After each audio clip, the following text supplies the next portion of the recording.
Testing, can you hear me?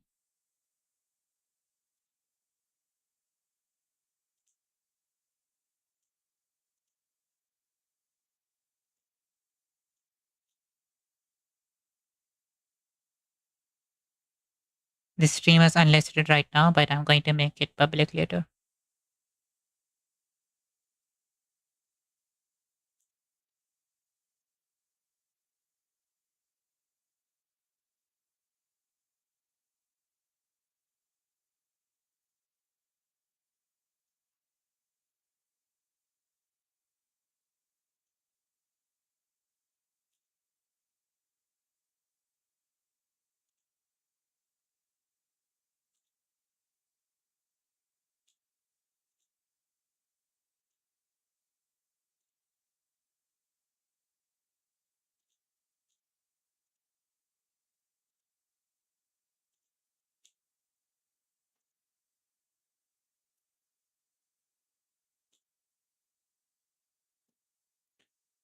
Okay, this stream is now public. Right, so I'm going to be reading the computer architecture book again. Basic computer architecture. And this time I'm going to start the next chapter, the language of bits. Also, I know that they said no adaptation or derivatives are possible, but I would make my own notes and keep it just for myself. I wouldn't share them.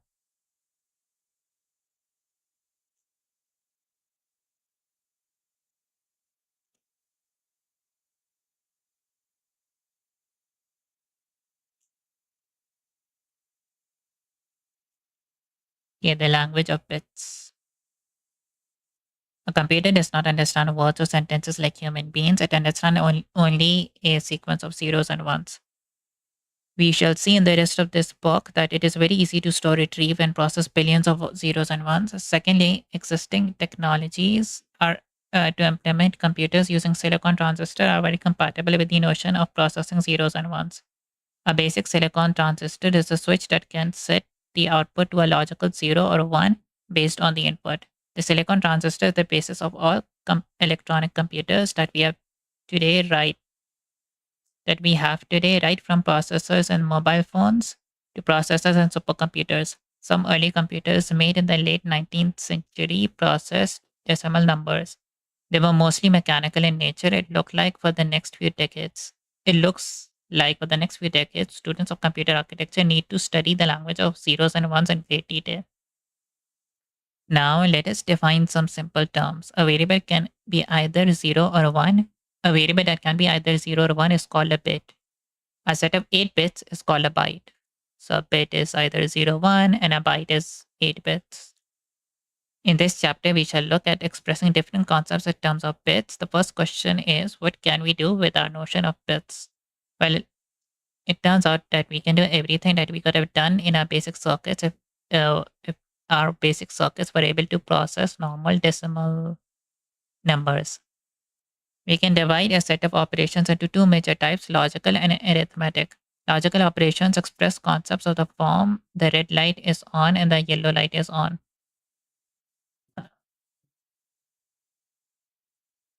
Or the bank account is closed if the user is inactive and the account is a current account. Arithmetic operations refer to operations such as addition, multiplication, subtraction, and division. We shall first look at logical operations using bits in section 2.1. Then we shall look at methods to represent positive integers using zeros and ones. Representation of numbers or text using is equals to zeros as 1 is known as binary representation. Binary variables were first described by George Boole in is it George Boole? In 1854, he used such variables and their associated operations to describe logic in a mathematical sense. He defined a full algebra consisting of simple binary variables along with a new set of operators and basic operations. In the honor of George Boole, a binary variable is also known as a Boolean variable, and an algebraic system of Boolean variables is known as Boolean algebra. George Boole was a professor of mathematics at Queen's College, Ireland. He proposed his theory of logic in his book An Investigation of the Laws of Thought, on which are founded the mathematical theories of logic and probabilities. During his lifetime, the importance of his work was not recognized. It was only in 1937 that Claude Shannon observed that it is possible to describe the behavior of electronic digital circuits using Boole's system. Uh, a variable that can so a Boolean variable is a variable that can only take two values, 0 or 1.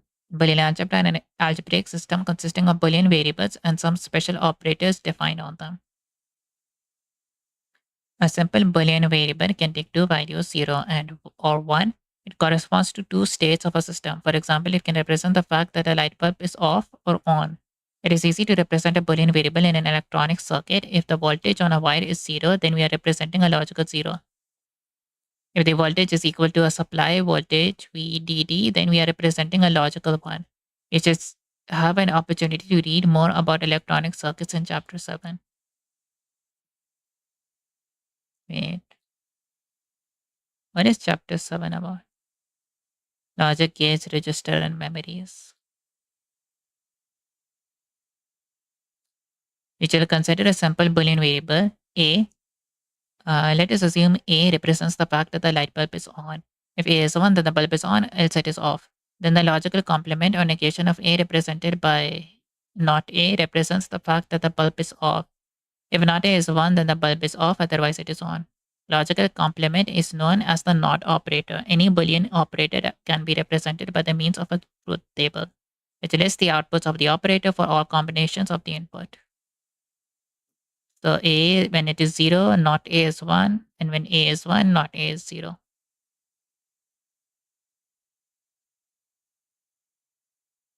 Let us now consider multiple Boolean variables. Let us consider three bulbs in a typical traffic light, red, yellow, or red, yellow, green.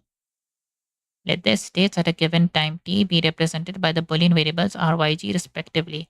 At any point of time, we want one and only one of the lights to be on. Let us represent the first condition, one light on, symbolically using Boolean algebra. We need to define the OR operator that represents the fact that either of the operands is equal to 1. For example, A or B is equal to 1. If A is equal to 1 or B is equal to 1. Two symbols for the OR operator are used in literature. So we have this, which is like the opposite of and or the plus sign. In most cases, plus is preferred. So this plus, the logical plus, means OR, which is not the same as the addition. The correct connotation for this operator needs to be inferred from the context. We'll use the plus to represent Boolean OR. Thus, condition 1 is R or Y or G is equal to 1. So this is the truth table for OR. If either one of them is 1, then A or B is 1. But for the signal example, shouldn't they use XOR?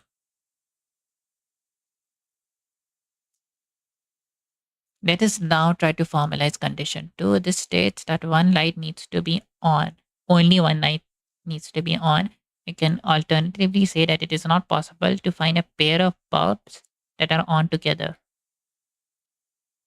So we need to define a new operator called the AND. So A and B is equal to 1 when both A and B are 1. So A and B, so A and B, by default it is 0 unless A and B are both 1, then A and B is 1.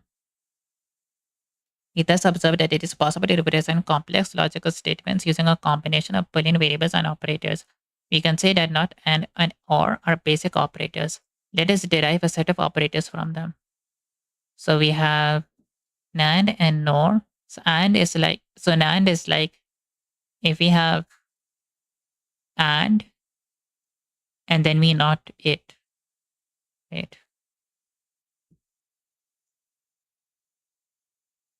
A, B, 0, 0, 1, 0, 1, 1. So A and B. So this is the symbol for and. 0, 0, 0, 1. And then we have the not version of this, the complement of this. This is called NAND. And then we have A or B, 0, 1, 1, 1. So either one of them is true. And then we have the complement of this, which is the opposite of this.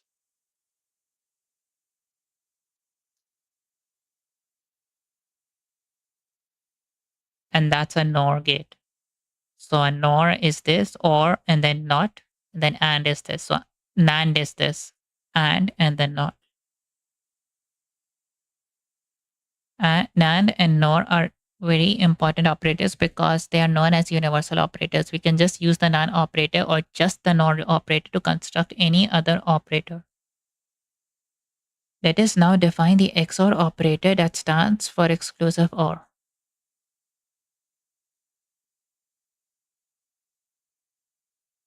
So we can construct this just from a combination of NAND, right? I think when we read about logical circuits, they will delve more into that. Let us now define the XOR operator that stands for exclusive OR. A XOR B is equal to 1 when A is 1, B is 0, when only one of them is 1. The truth table is shown in table 2.6. The symbol should be there, right? The symbol for XOR is plus with a circle. The reader can readily verify that A XOR B is A and not B, or not B and not A and B. So A XOR B is, hold on, let me divide them.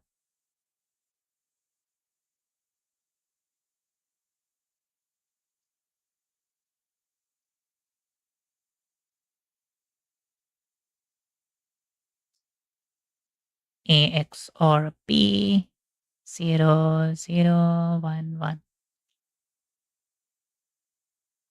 So this is true only when either A or B is true, but not both of them cannot be false or both of them cannot be true.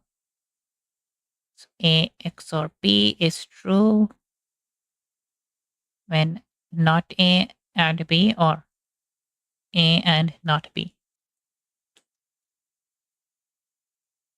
Given Boolean variables and basic operators, let us define some rules of Boolean algebra.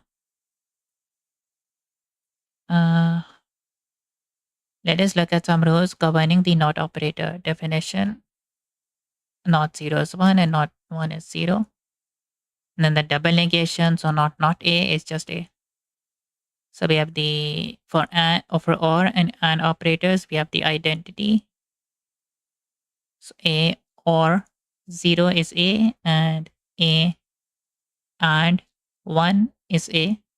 If we compute the OR of the Boolean variable A with 0 or and with 1, the result is equal to A. Annulment, so A or 1 is 1, A and 0 is 0. Idempotence, A or A is A not A and A is A.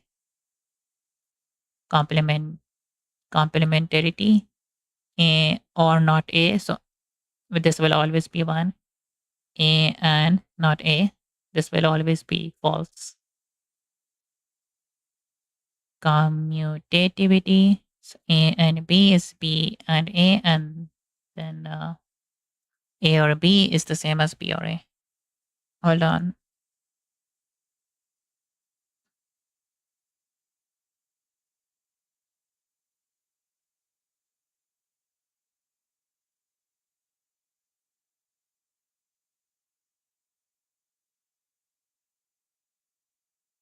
Sorry, I had a call. We can use this rule to manipulate expressions containing Boolean variables in a variety of ways. Let us now look at the basic theorems in Boolean algebra.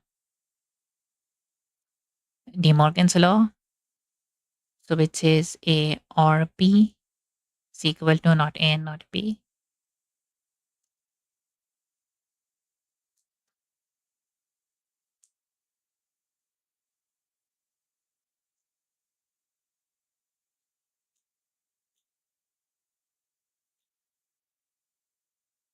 Uh, yeah, A or B, and then we not it, and then so not A is like 0, 0, and then not B is like 0, sorry, 1, 0, 1, 0, and then we have, and then we have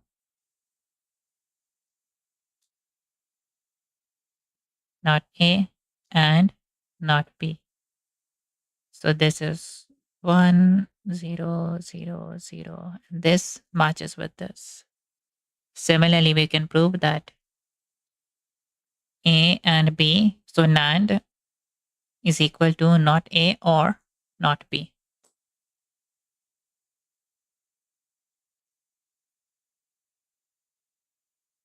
Prove the consensus theorem. And we can just use the truth table, right? X and Y, or not X and Z, or Y and C.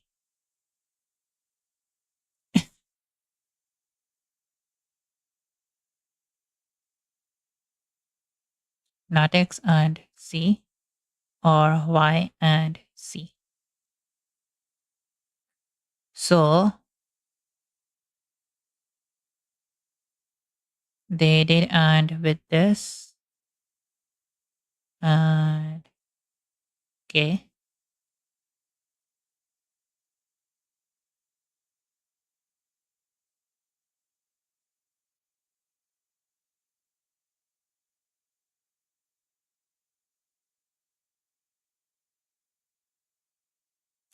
So not X and Z, they did 1 plus 1 or Y.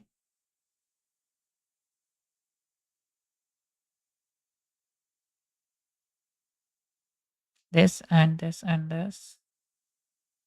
This will always be 1 because 1 or Z will always be 1 and 1 or Y will always be 1. Okay, so we got this. And then over here, what did they do? X and Y. They added Z and Y.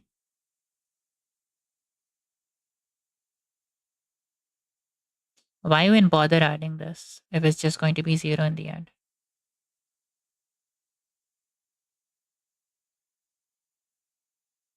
Um.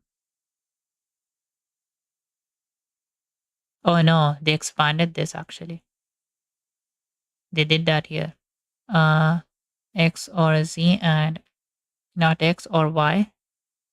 So doing the Boolean algebra, we get X, not X, X and Y, Z and not X, Z or Y. Sorry, Z and Y.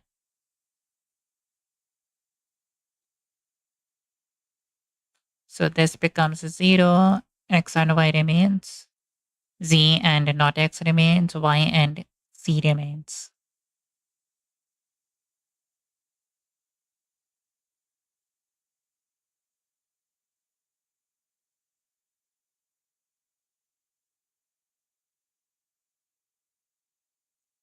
See example 5. And then this part from this example is equal to X and Y or not X and Z. Let us now try to implement circuits to realize complex Boolean formula. We will discuss more about this in chapter 7, which I provide a conceptual treatment in this section. Let us define the term logic gate as a device that implements a Boolean function. Can be constructed from silicon, vacuum tubes, or any other material. Logic gate is a device that implements a Boolean function. So a not and NAND, it's like AND with a circle on top, and in the not, or NOR, XOR, XNOR.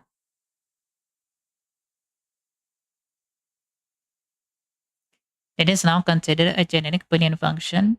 To implement it, we need to create a circuit out of logic gates.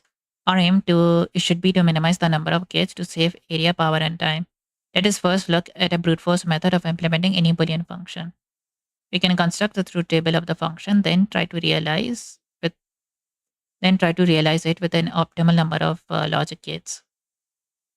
The reason we start from a truth table is as follows. In some cases, the Boolean function we are trying to implement might not be specific in a concise form. It might be possible to simplify it significantly. Second, using truth tables ensures that the process can be automated. For example, let us consider the following truth table of some function f. We show only those lines that evaluate to 1. So we have function f that takes a, b, and c. A, B, and not C, A, B, and C, A, not B, and C. So this or this or this. A said C that we have represented the function as an OR function of several terms. This representation is known as the sum of products representation or a representation in the canonical form. Each such term is known as a min term. Oh, so this is a min term. This is a min term. Note that in a min term, each variable appears only once. It is either in its original form or its complemented form. Let us consider a Boolean function f with n arguments. A min term is an AND function on all n Boolean variables. Each variable only appears only once. A min term corresponds to one line in the truth table whose result is 1. Canonical representation, it is a Boolean formula which is equivalent to the function f. It computes an OR operation on a set of min terms. To summarize, to implement a truth table, we first get a list of min terms that might evaluate to a logical 1, then create a canonical representation. This formula can be simplified as this. Our simple approach is not powerful enough to simplify this formula. Instead of directly converting the canonical representation into a circuit, let us build a structure called a Carnot map. Let me see what's the pronunciation.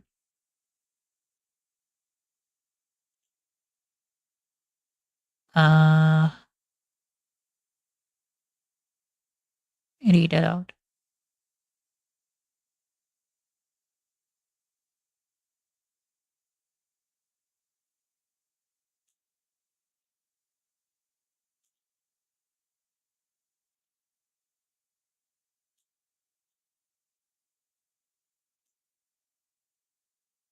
I should do it like this. Figure 2.1 List of What logic. is-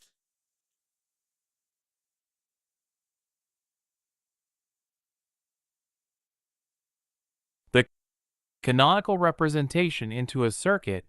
Let us build a structure called a Carnot map. A This is Carnot a map? rectangular grid of cells, where each cell A Carnot map is a rectangular grid of cells where each cell represents a min term. To construct a Carnot map, let us first devise a method of numbering each min term. Let us first represent all min terms such that the order of variables in them is the same, original or complemented. Second, if the variable is not complemented, then let us represent it by 1. Otherwise, let us represent it by 0. So min term 0, 0, 0, 0, 0, 1. Okay. Now, given the representation of a min term, we use some bits to specify the row in the Carnot map and the rest of the bits to specify the column. So min term is equal to 1, min term is equal to 0. So wait. Combination of A and B, and A and B and not C, A and B and C, A and not B and C.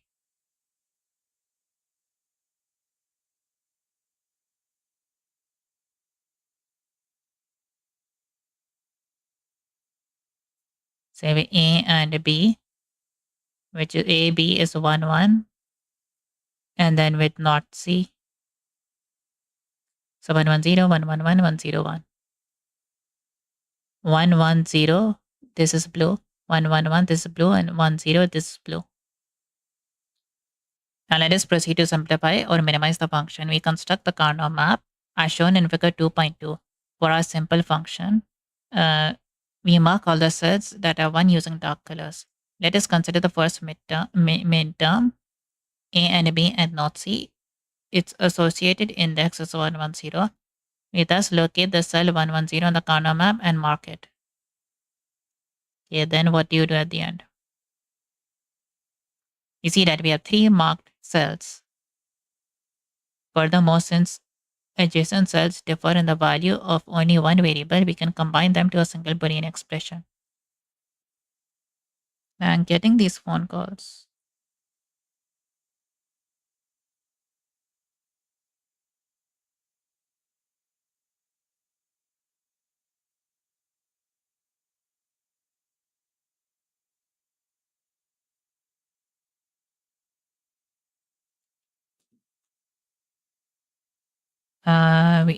In figure 2.2, we try to combine the cells with indices 110, 110, and 11.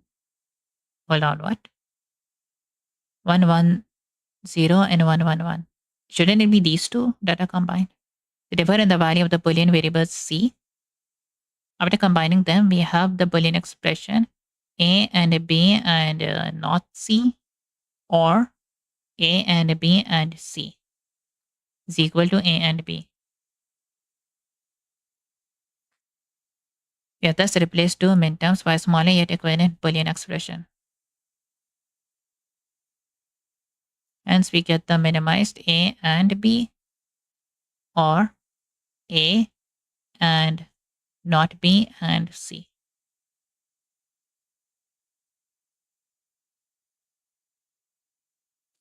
Instead of combining two cells in the same column, let us try to combine two cells in the same row as shown in figure 2.3. In this case, we combine the midterms A and B and C and A and not B and C. Since the variable B is present in both its original and complemented form, we can eliminate it. Thus, the Boolean expression denoting the combination of the cells is A and C. Hence, function f is equal to A and C, or A and B and not C. We can readily verify that both the representations for f, this and this, are equivalent. Okay, the road ahead.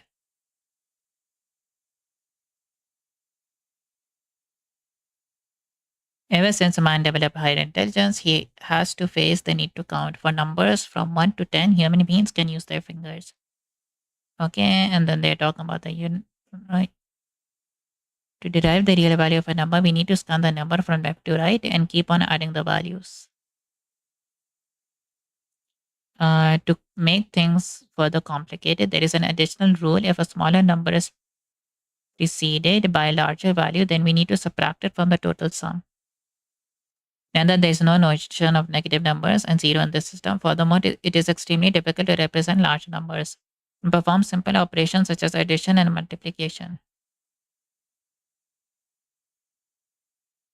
The ancient Indians used a number system that was significantly simpler,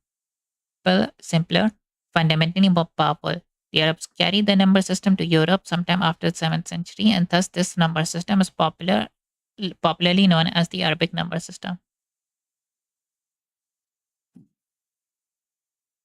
So 1, 2, 3, 4, 5, 6, 7, 8, 9, 0. The magic tricks used by the ancient Indian mathematicians are the number 0 and the place value system.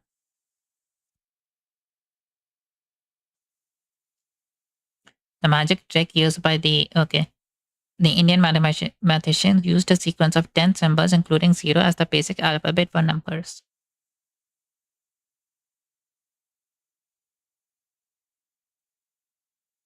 Each such symbol is known as a digit. Every number was represented as a sequence of digits. Each digit represents a number between 0 and 9. First problem is to represent a number that is greater than 9 by 1 unit. This is where we use the place value system. We represent it as 1, 0. The leftmost number 1 is said to be the tenths place, and the rightmost number 0 is in the units place. You can further generalize this representation to any two-digit number of the form x2, x1. The value of the number is equal to 10 times x2 plus x1. The largest number known to Indian mathematicians was 10 to the power of 53. Can't I just write 10 to the power of 54 and that's a larger number? What do they mean by this? Let us now ponder about a basic point. Why did Indians choose 10 as the base? They had the liberty to choose any other number such as 7 or 9. The answer can be found by considering most basic form of counting again with fingers. Yeah, I'll just skip this. What if we consider a special case? Let us try to represent numbers in base 2. The number 7, wait, hold on.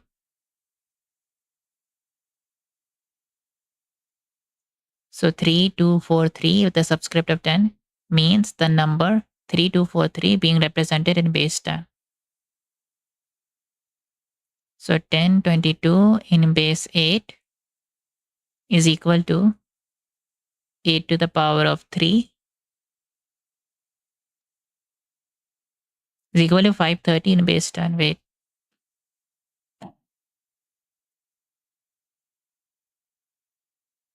Oh, I see. 8 to the power of 3 1 times. 8 to the power of 2 0 times. 8 to the power of 1 2 times. 8 to the power of 0 1 time.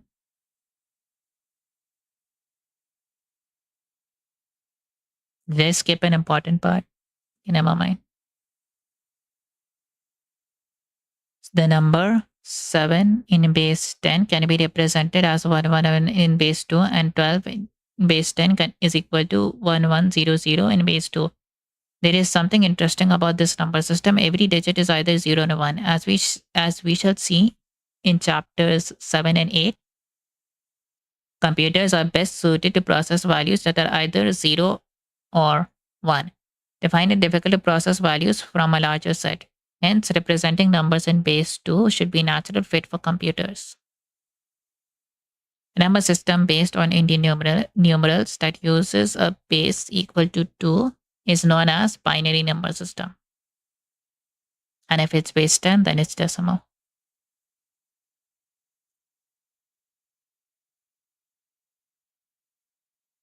The decimal number 23 is equal to 16 plus 4 plus 2 plus 1.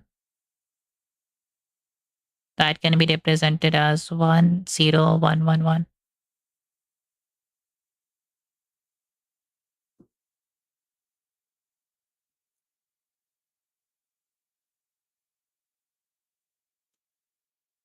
So we have in binary we have 1 1 1 0 1. This will be 1 2 4 8 16. So this number in base 10 would be 16 plus 4 plus 2 plus 1. This 23. So in binary we have 0 or 1. So it's like something like this. First number is whether it's 1 or not 1. So how do we convert from binary to... So each one represents power of 2.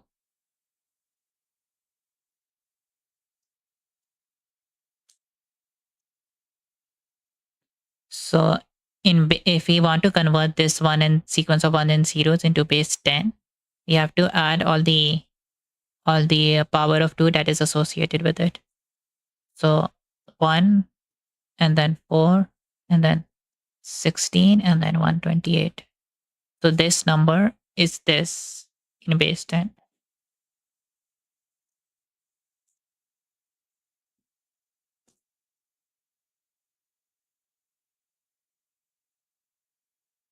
So 5 is like 4 plus 1. 100 is like 1, 2, 4, 8, 16, 32, 64. 64 plus 32 plus, hold on, 64 plus 32 plus 4, I think. Yeah, that's 100. 500 is like this. 1024 is a power of 2, so it can be represented like this.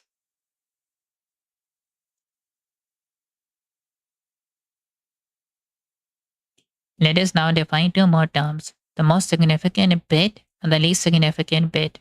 LSB is the rightmost bit and the most significant bit is the less. Okay. This number over here has the greatest effect on the overall number. This number over here has the least effect on the overall number. So this is the least significant, this is the most significant.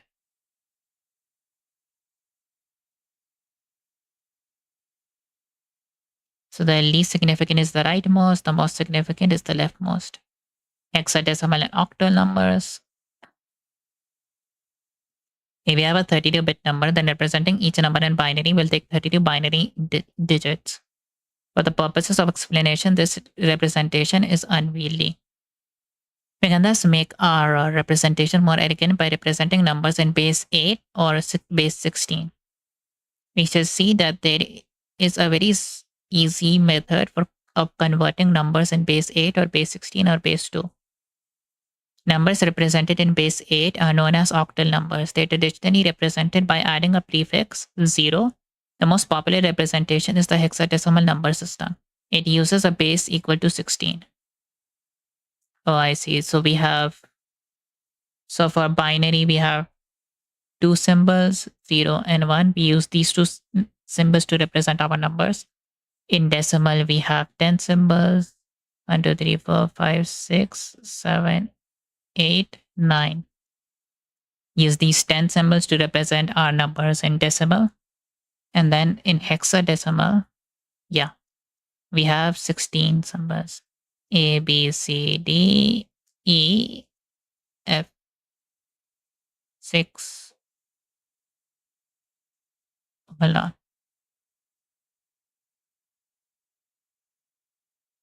So these are 10 symbols. 11, 12, 13, 14, 15, 16. Yeah. So we represent our numbers like this. So we might have a number like A, E, 0, 5, 7.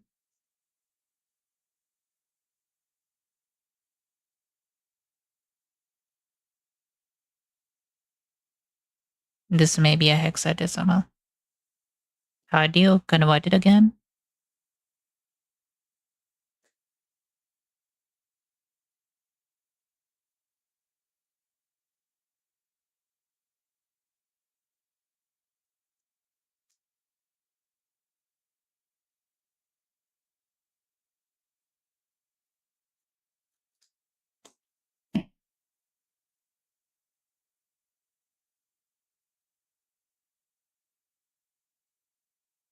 They're converting binary to octal form. Octal is base 8.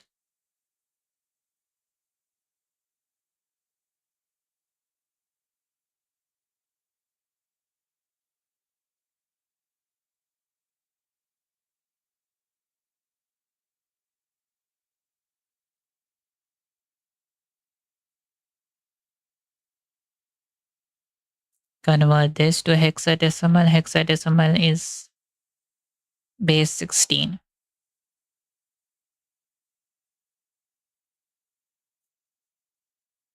In base 16, we can cut them up into groups of 4.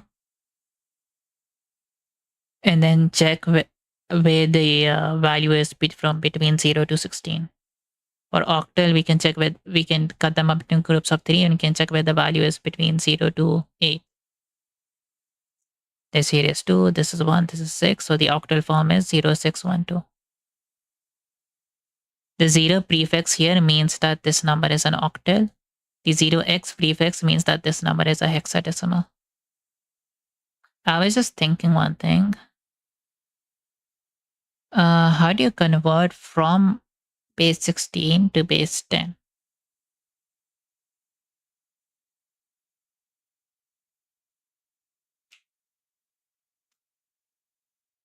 our number, decimal number, is represented using 9 symbols, 10 symbols from 0 to 9. And to represent the number after, so there is assumed to be a 0 over here.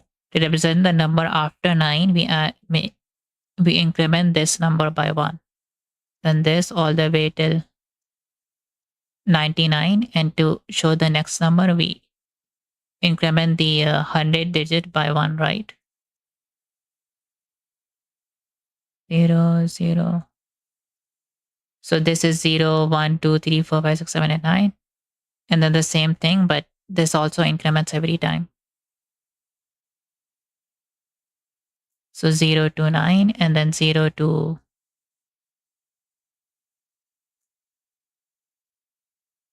when we reach 19, we increment this by 1. And then like this. Then when it reaches 99, this becomes 100.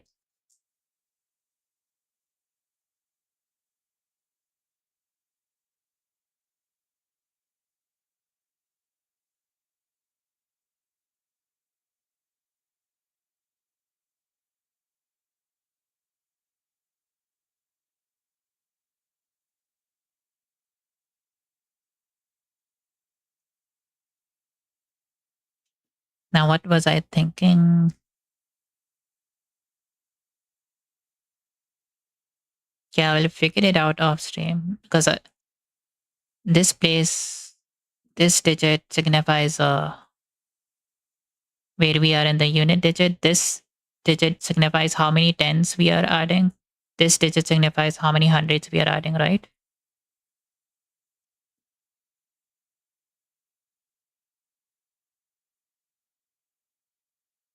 But if we have in binary 0, 1, we want to add the next number. We only have 2 symbols.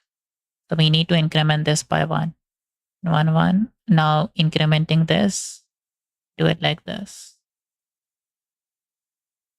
Then this all repeats. If we have 3 symbols, we would do it like we'd increment the first one. But now there's no space, so we increment this one.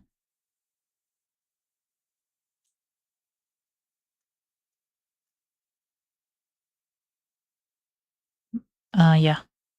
Then we increment this.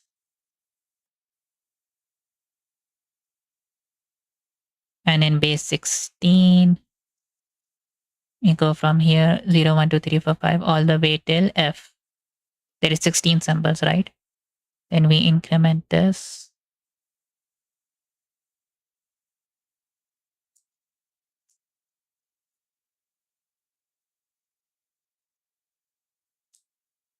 Zero, 2, 0, and then this keeps going all the way till 0, F, F, where this becomes 1.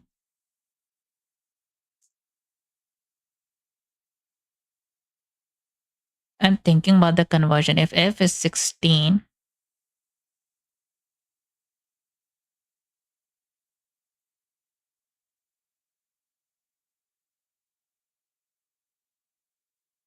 seven over here would match with 7 over here. This 1 over here will match with 16 over here, right? 1 in the tens place over here. So in the hexadecimal, 010 will match with 016 in the over here, right?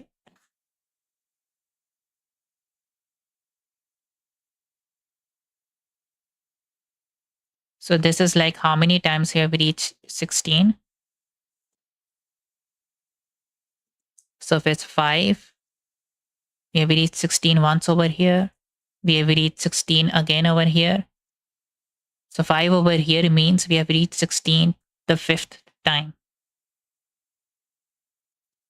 And then 100 would be 16 square, right? Well, it will match with 16 square over here.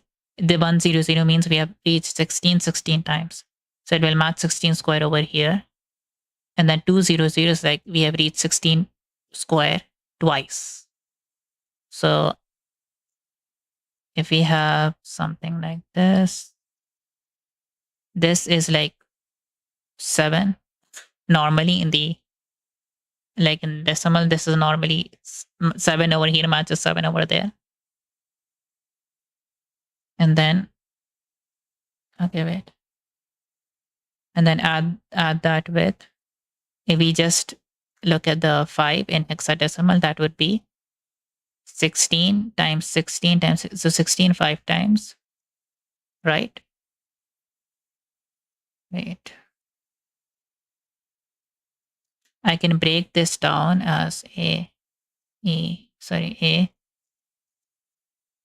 yeah, A 0 0 0 0. Then let's do this as C. This plus this plus this plus this plus this. So 7 in decimal means the same. 50 means in decimal we have reached 16 5 times. And C00, which means we have reached 16 square C time. C is 13, right? 9, 10, 11, 12. 10, 11, 12. Yeah. It's 12 actually. 16 square 12 times. And similarly, this 1000 digits is like 16 to the power of 3.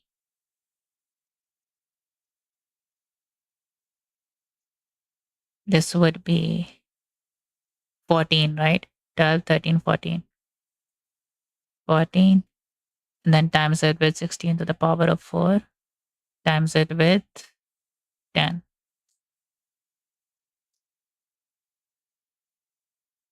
So this is how you represent it in decimal. Thing is, how do you do it in reverse?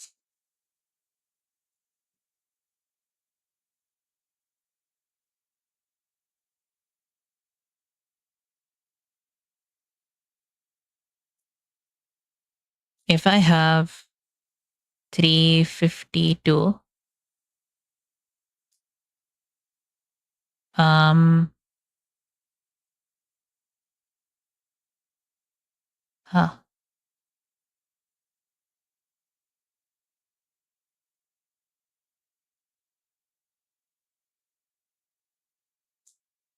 Wait.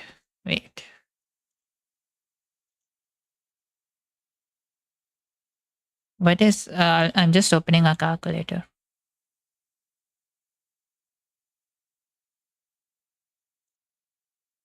I'm just opening decimals. 16 cube is what? 4 zeros. So 16 cube. So like 16 cube would be in hexadecimal, it would be like 0, 16, 116, 16 square, like this. This is 16 cube in decimal is equal to this in hexadecimal. So this doesn't appear. This does not appear in this number. What about 16 square, 256? 16, but 256 only once. Then, okay. So we have 352 minus this minus 16.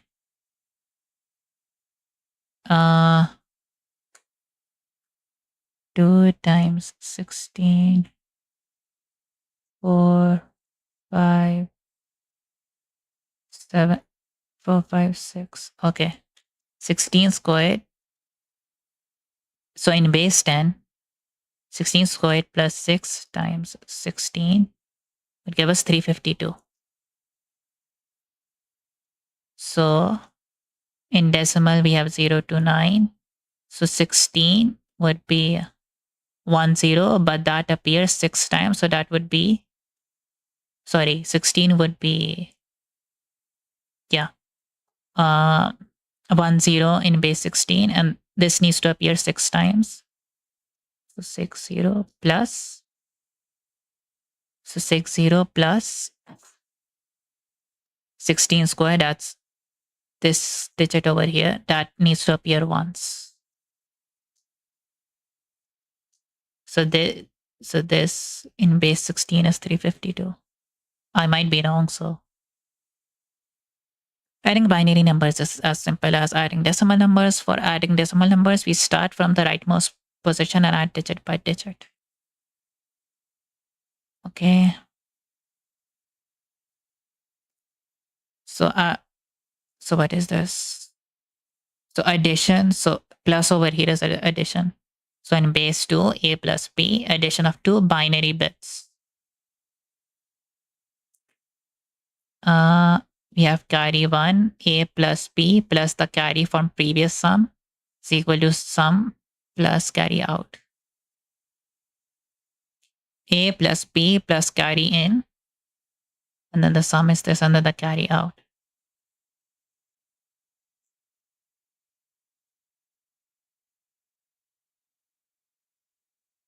Note that up till now, we have only considered positive integers. We shall consider negative integers in section 2.3. Such positive integers are known as unsigned integers in high-level programming languages such as C or C++.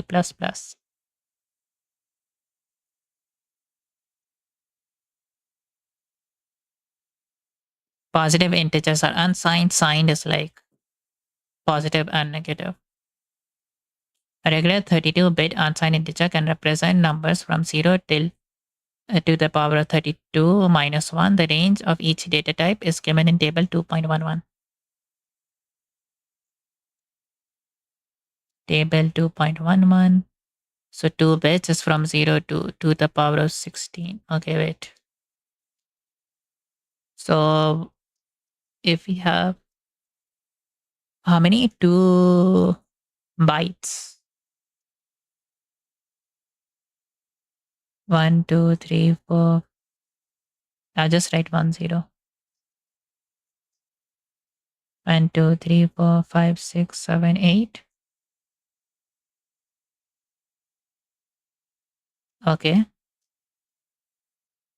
1, 2, 3, 4, 5, 6, 7, 8. And then I will just leave a gap.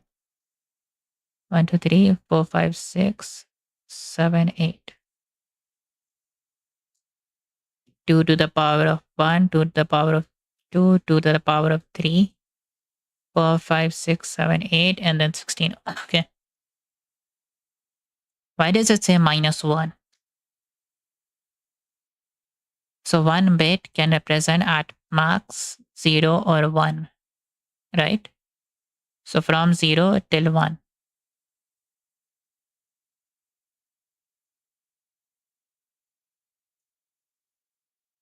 Two bits at max can represent 0 to 3. No, wait.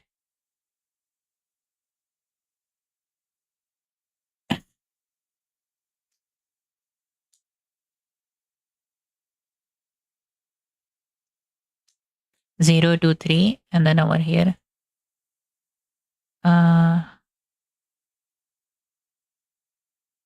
Hold on, what am I doing?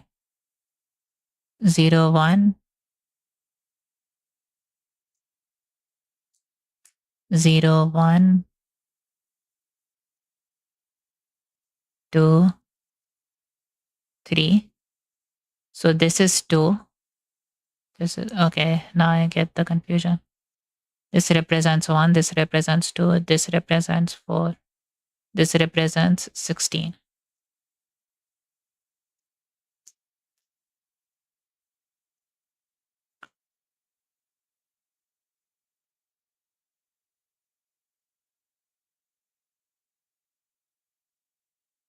So this represents 2 to the power of 0, 2 to the power of 1, 2 to the power of 2.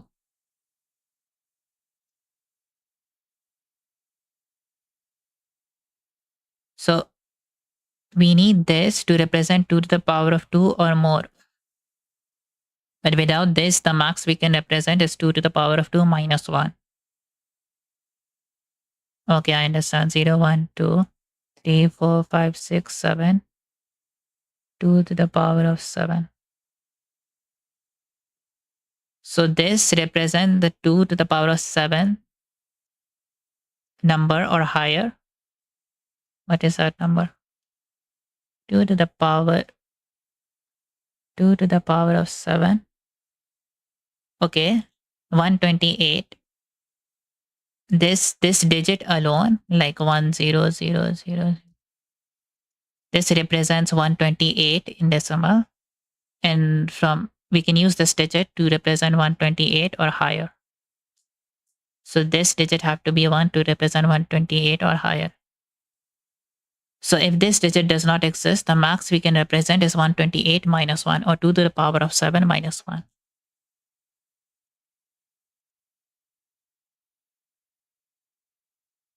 So, hold on, why does it say 2 to the power of 16 minus 1?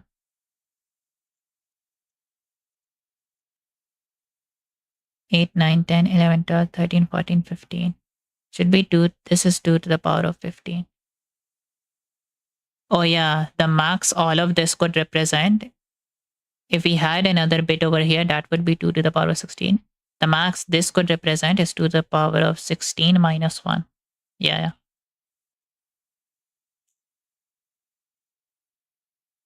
So short int, 2 bytes, unsigned int, 4 bytes, unsigned long int, 8 bytes. So 2 to the power of 16 bits, but 0.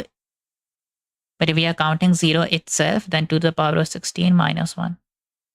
We are not starting from 1, we are starting from 0. So that's why minus 1.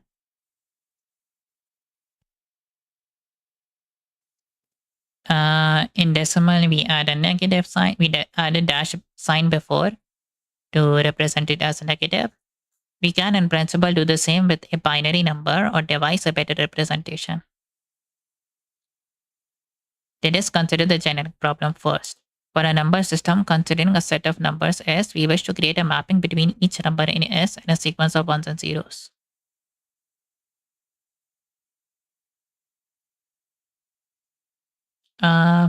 Putting it formally, we propose to devise a method for representing both positive and negative integers as a function that maps a set of numbers S to a set of unsigned integers N. Let us define the function sign bit u of a number u. It is equal to 1 when u is negative and equal to 0 when u is positive. Secondly, unless specified otherwise, we assume that all our numbers require n bits per storage in the next u subsections. I need to see an example of this. We can reverse a bit for representing the sign of a number.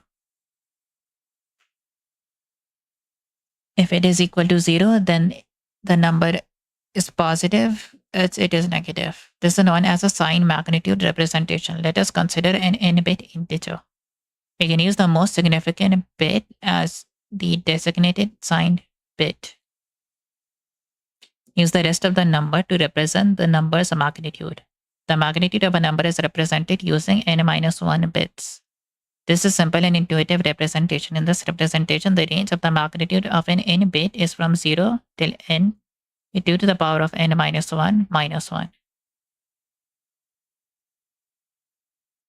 Hence, the number system has a range equal to this. Note that there are two zeros, a positive 0 and a negative 0.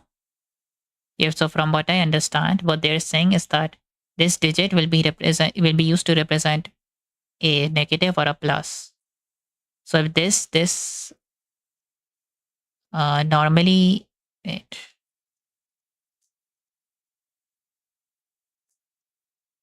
So this should be positive 2, this should be negative 2. So before, the range we could represent is 2 to the power of 7 minus 2 to the power of 8 minus 1.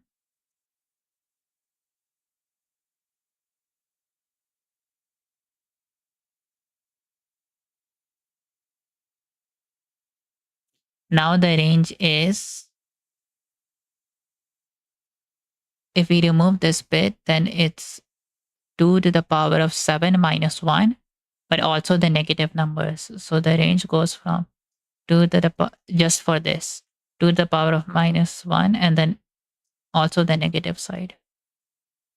So negative 2 we consider all possible combination of this, permutation of this, and we consider permutation of this again when this is 1. So 2 to the power of 7 minus 1 for the negative parts. And when this is 1, when this is 1, or depending on when this is 1, then 2 to the power of 7 minus 1 total numbers. And when this is 0, again it's 2 to the power of 7 minus 1 different numbers.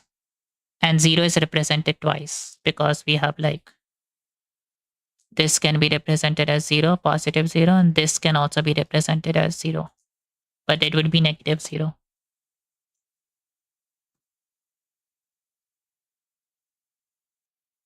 The issue with this system are that it is difficult to perform arithmetic operations such as addition, subtraction, and multiplication. For example, in a 4-bit number system, minus 2 plus 2 can be represented as 1010 or so plus 0010. If we naively do simple unsigned addition, then the result is 1100, which is actually minus 6. This is the wrong result.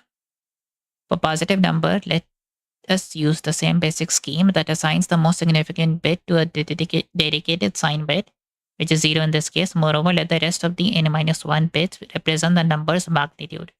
For a negative number, let us simply flip all the bits of plus u. If a bit is 0, we replace it by 1 and vice versa.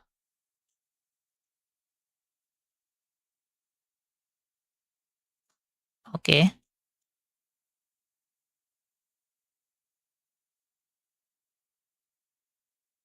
Okay, I understand. So what they're saying is, consider this. If you want to make a negative version of this, we turn this, we flip all the bits. So for all the positive representation, this has to be 0. For the equivalent negative representation, this has to be 1.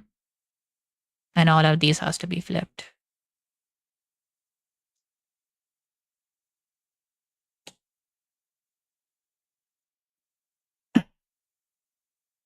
Let us consider some examples with a 4-bit number system.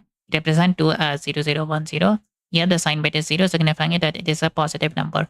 Compute minus 1, we need to flip each bit. This process yields 1101. Note that the sign bit is 1 now. The ones complement approach also suffers from similar deficiency as the sign magnitude scheme. First, there are 2 representations of 0. There is a positive 0, which is 0000, and a negative 0, which is 1111. Second, adding two numbers is difficult. Let us try to add 2 and minus 2. So 0010 plus 1101. Using simple binary addition, we get 1111, which is equal to 0, which is equal to negative 0. Hence, in this case, the simple binary addition works. Now let us try to add 1 to minus 0. We have minus 0 plus 1, which gives us 0000. This leads to mathematical contradiction. If we add 1 to 0, the result should be 1. However, in this case, it is still 0. This means that we need to make a process of addition more sophisticated. This will slow down the process of addition and make it more complex. What if we have in a 4-bit,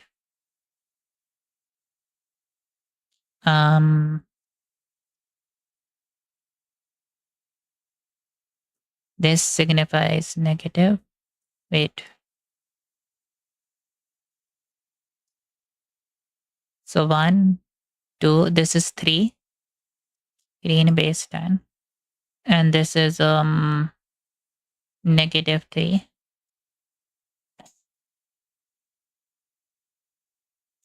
And then negative 2 would be, so 2 is like this, negative 2 is like this. So 3 minus 2 in base 10 would be 0011 minus, actually plus 1101. which is 0, wait.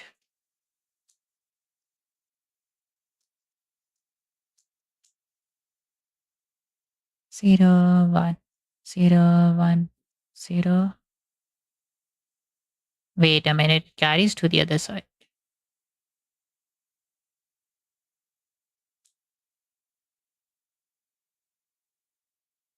3 minus 2 gives, it overflows. Let's try. Okay, how about this? 0, 0, 0, 1, which is 1 in base 10. Which is negative 1 in base 10. Oh, this overflow as well. I think this would. What about 0, 1?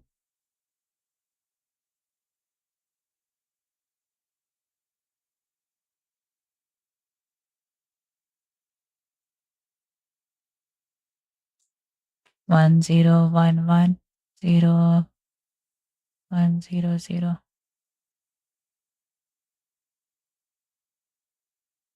This is 4. This is negative 4. So we do 3.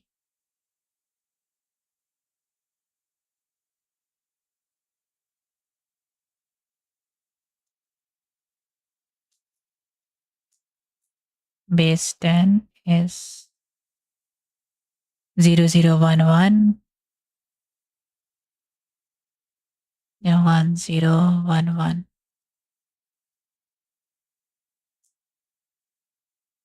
So this carry 1 1, this carry, and this is 1, this is 1, which is negative 0. Let us adopt a different approach now. Let us assume that the unsigned representation of the number is given by u plus bias. Here, bias is a constant.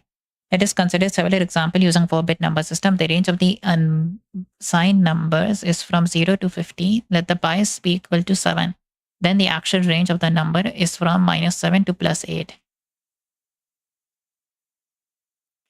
Note that this method avoids some pitfalls of the sign magnitude and one's complement approach. First, there is only one representation for 0. In this case, it is 0, 1, 1, 1. Second, it is possible to use a standard unsigned binary addition to add two numbers with a small modification.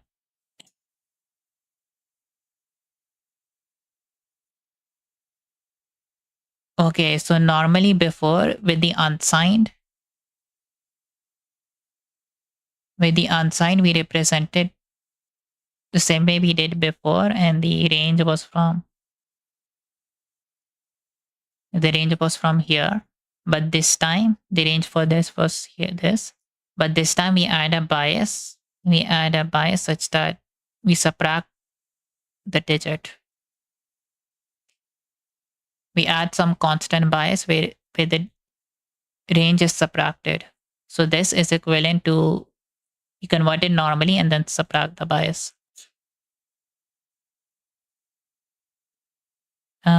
2 is represented as +9 or 1001. So what is the bias? Likewise, -2 is represented as +5, 0, 1, 0, 1. Oh, so the bias is 7.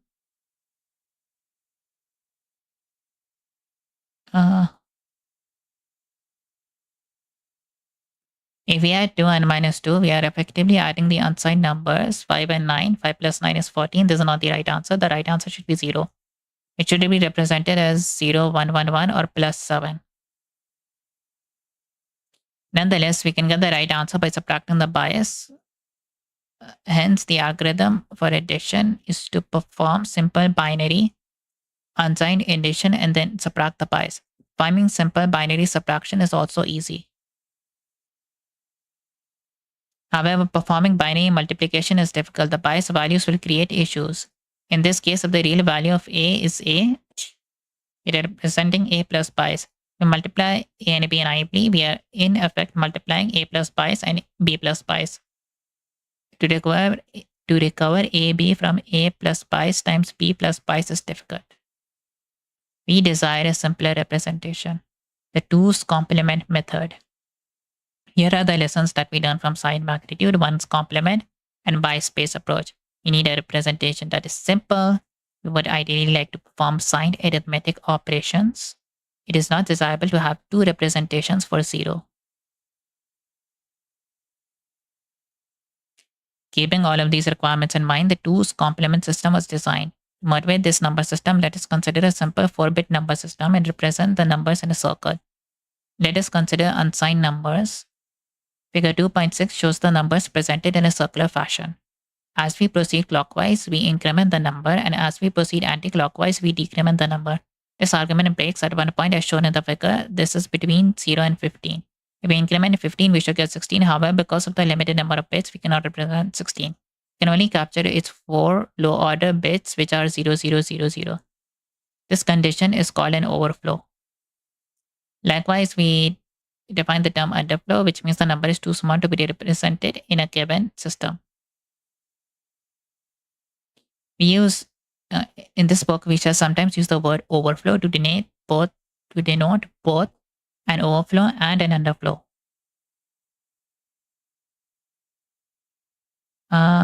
So they told us to look at the circle. After 7 we have minus 8 instead of plus 8. Okay, so 0 1 2 3 4 5 6 7 8 9 10 11 12. This is unsigned 4-bit. Signed 4-bit 0 1 2 3 4 5 6 7, and then we go to minus 8, minus 7, minus 6, minus 5, minus 4.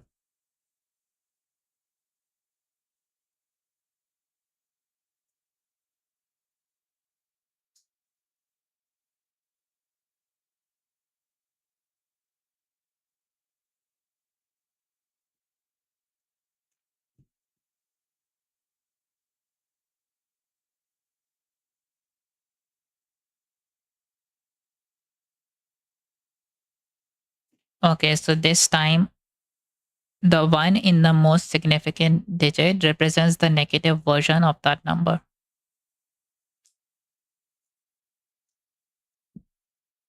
Sec 2 0 2 1.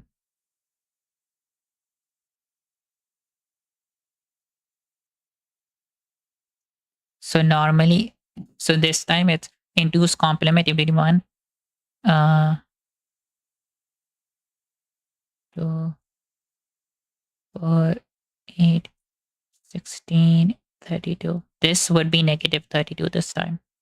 So this total number would be 16 plus 4 plus 1 minus 32, whatever that is.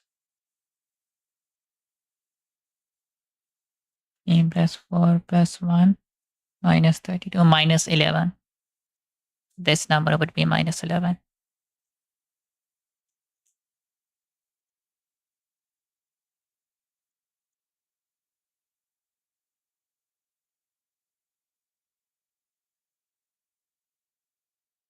Let us now try to understand what we achieved through this procedure. We have 16 numbers on the circle, and we have assigned each one of them to numbers from minus 1 to 7, minus 8 to 7. Each number is represented by a 4-bit value. We observe that incrementing a signed number is tantamount to incrementing its unsigned 4-bit representation. For example, negative 3 is represented as 1101. If we increment negative 3, we get negative 2, which is represented as 1110. We observe that 1101 plus 1 is 110. Okay, so the incrementing in the negative side works well. Let us now try to formalize the pattern of numbers shown in the circle in figure 2.7. First, let us try to give the circle representation a name.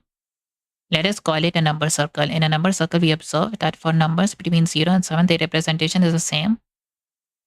The most significant bit is 0. For numbers between -8 and 1, the most significant bit is 1. Secondly, the representation of a negative number is the same as the unsigned representation for 16 minus u.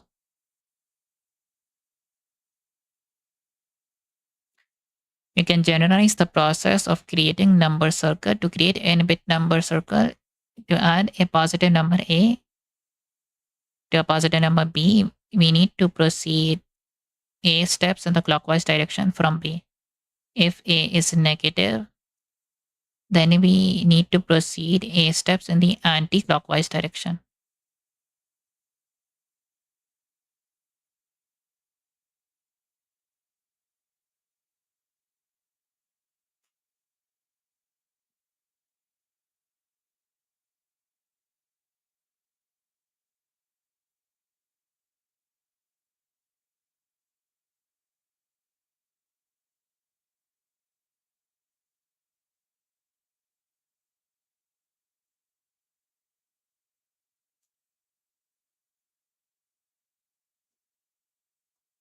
Okay, I don't understand this bit. This magical property means subtracting k is the same as adding to the power of n minus k. Consequently, every subtraction can be replaced by an addition. A negative number is located in the number circle by moving positive u steps anti-clockwise from 0, or alternatively to the power of n minus positive u steps clockwise. Hence, the number circle assigns a unique representation to a negative number of the form minus u. So this is the representation. So if it's positive, it remains the same. Otherwise, it's like this. There is one unique representation for 0. The most significant bit is equal to the sign bit. Negative rule, negation rule. A proof of the negation rule. Every number in the range has a unique representation, and then the addition rule. The subtraction rule is like this.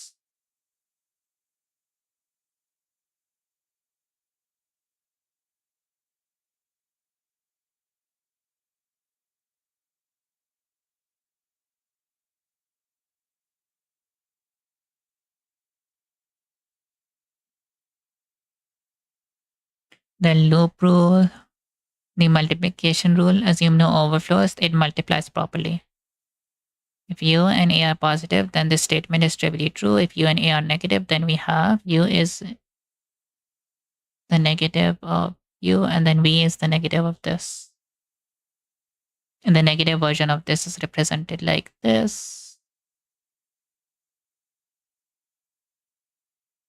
And how is the negation done? F minus u is like this.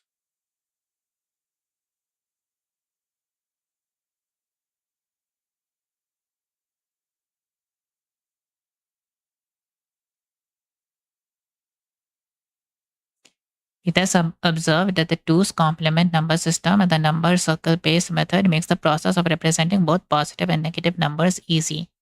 It has a unique representation for 0. It is easy to compute its sign. You need to take a look at the most significant bit. Secondly, addition and subtraction and multiplication on signed numbers is as simple as performing the same operation on their unsigned representations.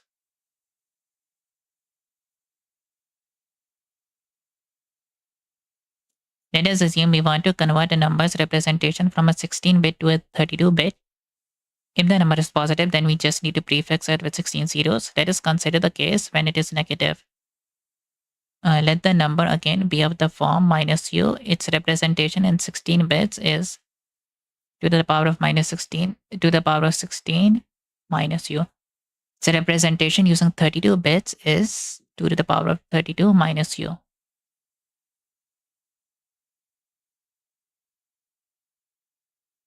Then this can be represented like this. Okay, I see. 2 to the power of 32 minus 2 to the power of 16 plus it with 2 to the power of 16 minus u.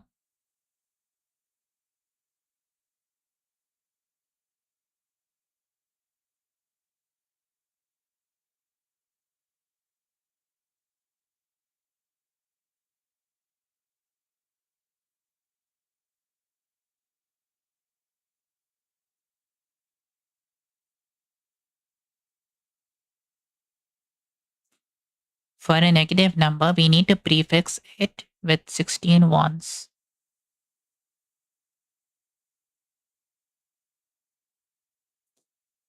By combining both the results, we conclude that to convert a number from a 16-bit representation to a 32-bit, we need to prefix it with 16 copies of its sign bit.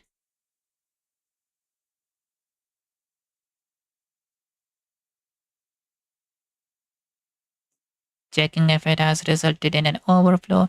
Let us consider an addition operation where both the operands are non-zero. If the sign of the operands are different, then we can never have an overflow. However, if the signs of the operands are the same and the result has an opposite sign or is zero, then the addition has led to an overflow.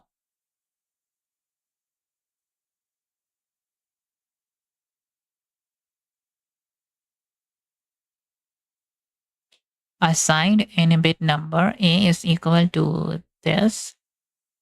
AI is the ith bit in A's 2 complement binary representation. A1 is the least significant, AN is the most significant. So A1 to J is a binary number containing the first 8 digits of A's binary 2's complement representation.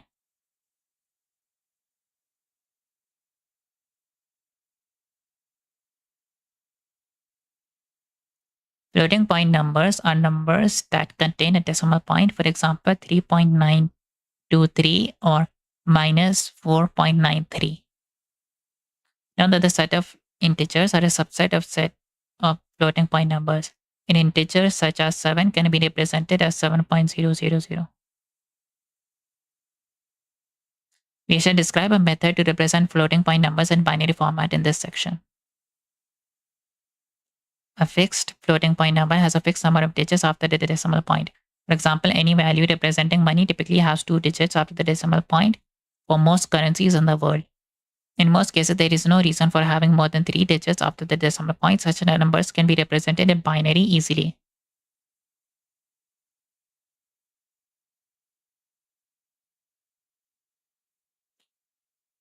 Unlike fixed point numbers, there can potentially be many more digits after the decimal point in floating point numbers. We need a more general representation. Let us first look at how we represent a floating point numbers in regular base 10 number system. For simplicity, let us limit ourselves to positive floating point numbers in this section.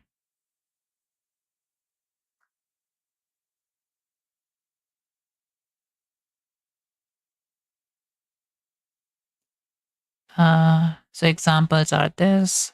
Alternatively, a floating point number a can be expanded according to equation 2.22.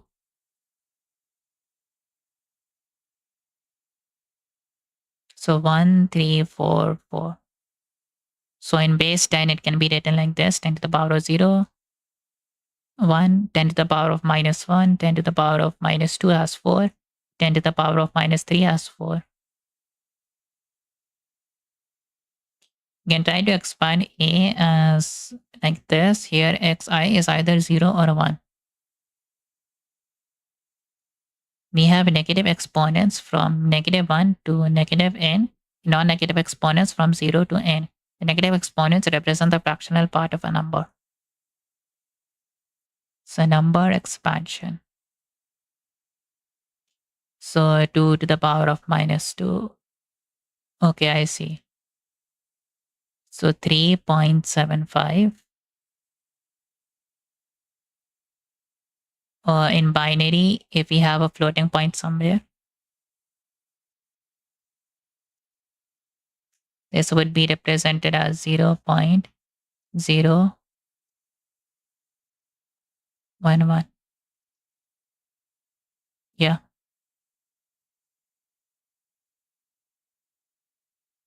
This is just a 1.1. 10.11.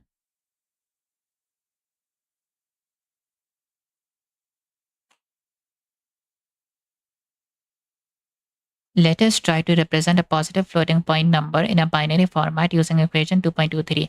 There are two parts in a positive floating point number: integer part and fractional part. We represent the integer part using a standard binary representation. We represent the fractional part also with a binary representation of the form x minus 1, x minus 2, all the way till x minus n. This is 0.011, 0.1, 1.1, and so on. We observe that there are a variable number of binary bits before and after the decimal point. We can limit the number of bits before and after the decimal point to Li and Lf respectively. By doing so, we can have a binary representation for a floating point number that requires Li plus Lf bits minus Li bits for the integer part, Lf bits for the fractional part.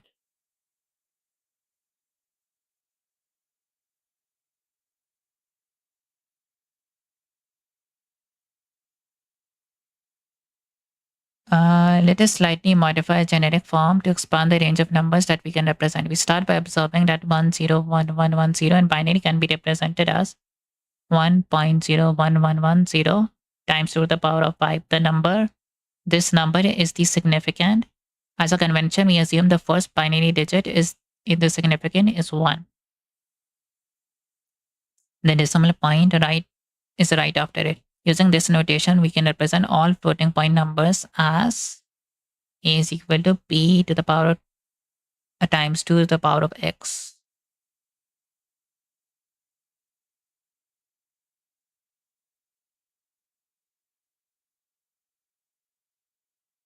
Significand, it is the part of the floating point number that just contains its digits. The decimal point is somewhere within the significand. The mantissa, it represents the fractional point of the significand. So the mantissa of this is 0.3829.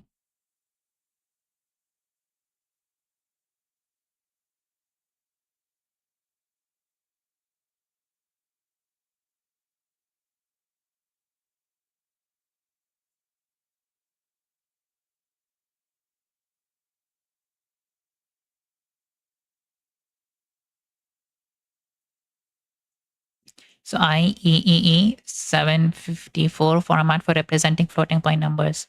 Let us now try to represent a floating point number using a sequence of 32 bits. We shall now describe the IEEE 754 format, which is the de facto standard for representing floating point numbers in binary. Let us start with the normal form as shown in equation 2.25. We observe that there are 3 variables in the equation: sign bit, mantissa, and exponent. So the floating point number P is the mantissa. Wait, P is what? P is the significand, right? Yeah. P is the significand. So the entire number with all the digits is represented in P times 2 to the power of x, where x is the exponent.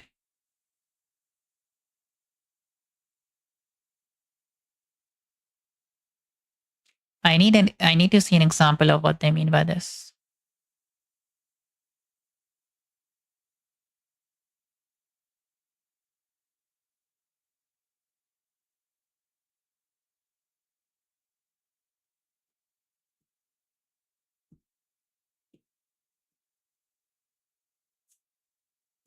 We can assume that we have a 1 by default as our most significant bit of the significand. We need to represent LF bits of the mantissa. Secondly, we are representing all numbers in binary and the basis 2. And this can be assumed to be the default value. The IEEE 754 format thus proposes the apportion 32 bits as shown in figure 2.8. So 8 bits for exponent, 23 for mantissa, and 1 for sign.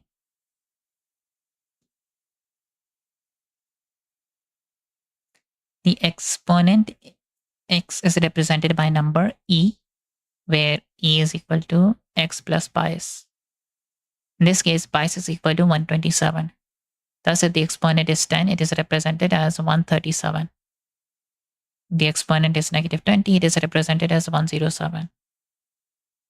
E is an unsigned number between 0 and 255.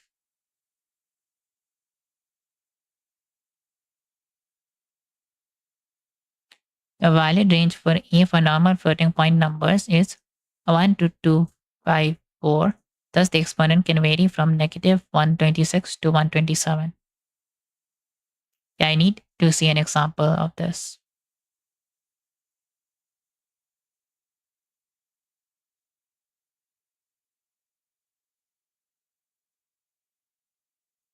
Smallest positive normal floating point number is 1.00 times 2 to the power of minus 126, which is 2 to the power of minus 126.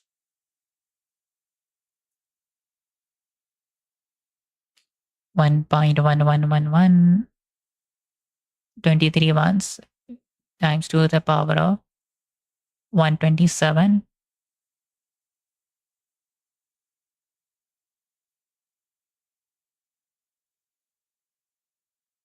which gives 2 minus 2 to the power of minus negative 3.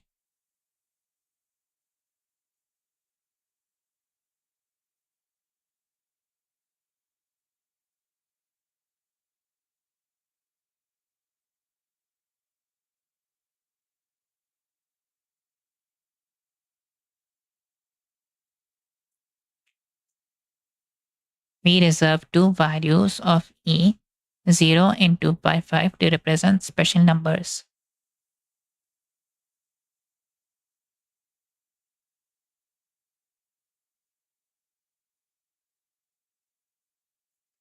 If E is equal to 255, then we can represent two kinds of values, infinity and none. We need to further look at the mantissa. If mantissa is 0, then the number represents positive or negative infinity depending on the sign bit. We can get infinity as a result of trying to divide any non-zero number by 0, or as a result of other mathematical operations. The point to note is that IEEE 754 format treats infinites separately. Last category of numbers is rather special. They are called denormal numbers. We shall discuss them separately. We have seen in example 16 that the smallest positive number is 2 to the power of minus 126. Let us consider a simple piece of code. With this, we divided by 2. G is 0, print error. Sadly, this piece of code will compute G to be 0 as per our current understanding. The reason for this is that f is the smallest positive number that can be represented in our format. G can thus not be represented in most processors with round G to 0. However, this leads to a mathematical fallacy. In the IEEE 754 protocol, designers try to avoid situations like this by proposing the idea of denormal numbers. Denormal numbers have a slightly different form of as given by equation 2.28. Notice the difference with the equation 2.25. The implicit value of 1 is not there anymore.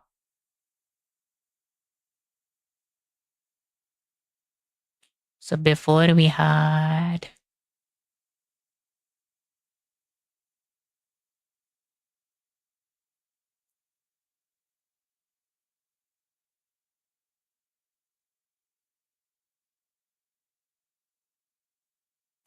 secondly, there is no room to specify any exponent.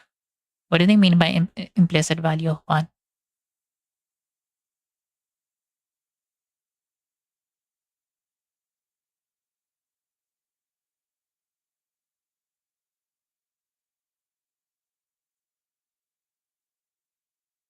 Instead of p is equal to 1 plus m, we have p is equal to 0 plus m. Okay, this.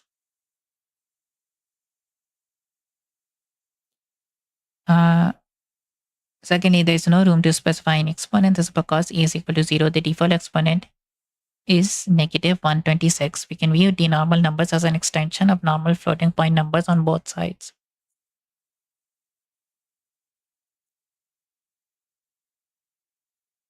Denormal numbers are denormal numbers on a conceptual number line.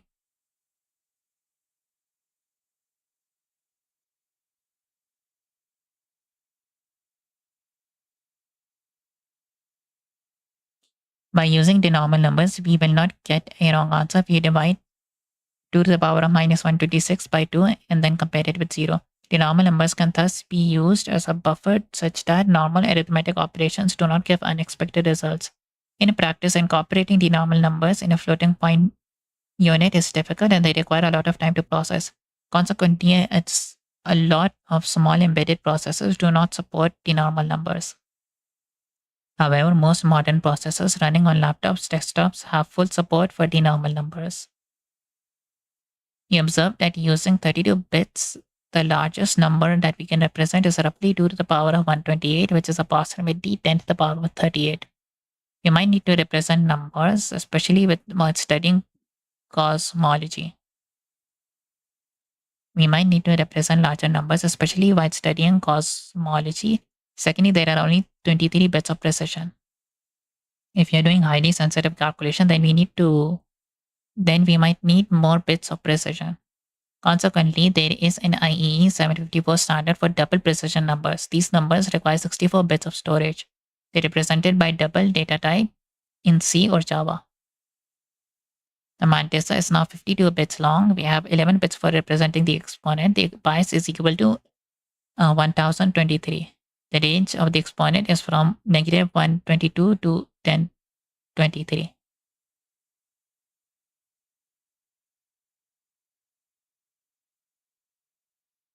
Because of the limited precision, floating point formats do not represent most numbers accurately. This is because we are artificially constraining ourselves to expressing a generic real number as a sum of powers of 2, restricting the number of mantissa bits to 23. It is possible that some numbers such as 1 divided by 7 can be easily represented in one base, can have inexact representation in other bases. Furthermore, there are a large set of numbers that cannot be exactly represented in any base. These are irrational numbers.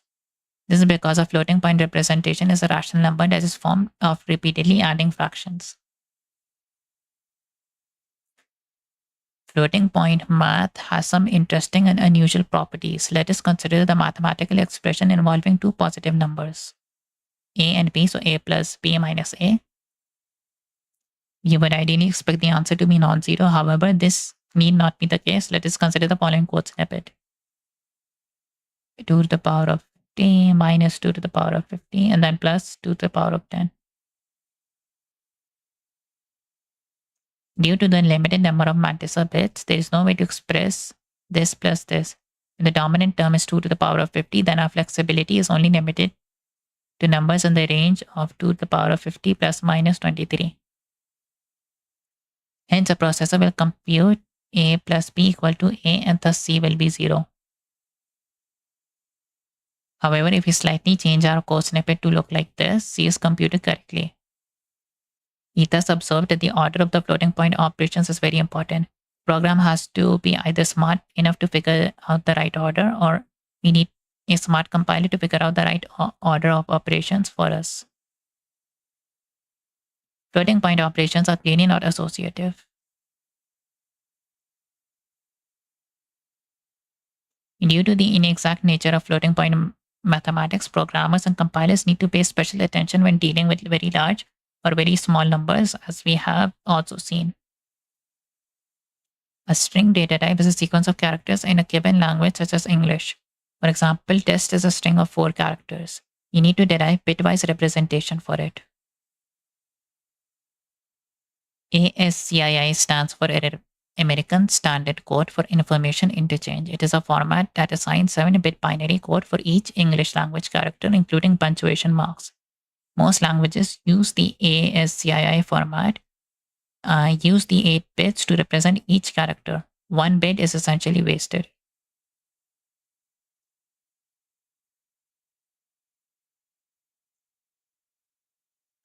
Wait, what? Most languages that use the ASCII format use 8 bits, but ASCII itself is a 7-bit binary code representation. So when we use 8 bits, 1 bit is wasted. The character set defines 128 characters. First 32 characters are reserved for control operations, especially for controlling the printer.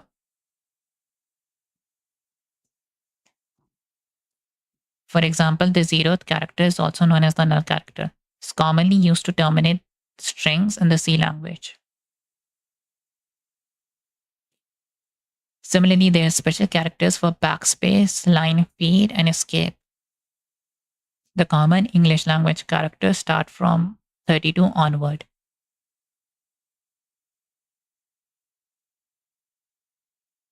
ASCII can represent only 128 symbols. It is suitable only for English. However, we need an encoding for most of the languages in the world, such as Arabic, Russian, French, Spanish, and so on.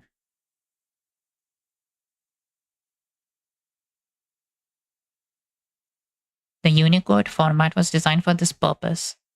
Universal Character Set Transformation format can represent every character in the Unicode character set. The Unicode character set assigns an unsigned binary number to each character of most of the world's writing systems.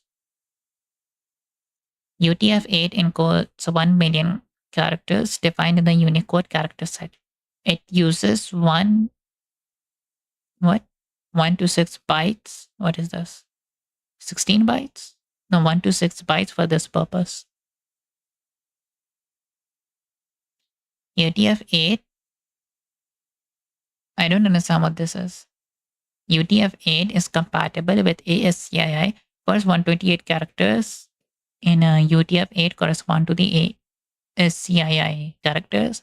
When using ASCII, I should just say ASCII. When using ASCII characters, UTF-8 requires just 1 byte. It has a leading 0. However, the first byte can contain extra information such as the total number of bytes. This is encoded by having leading 1s followed by a 0 in the first byte. For example, if the first byte is of the form 1110, 0010, then it means the character contains 3 bytes.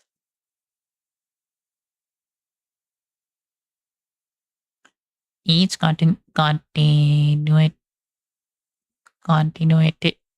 each continuation byte begins with 10.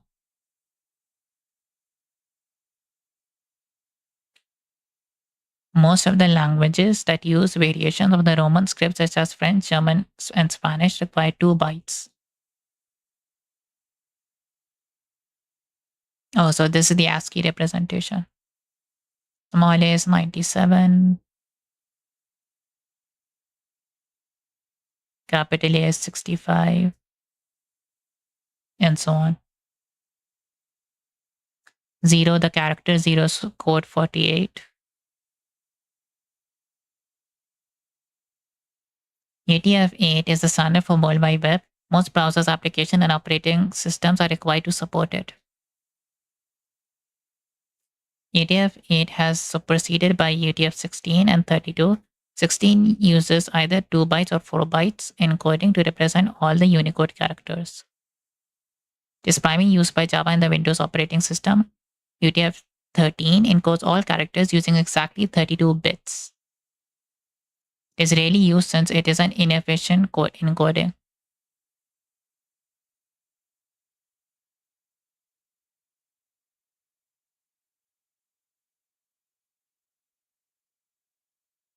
Yeah, this stream took longer than expected, so I will end the stream here.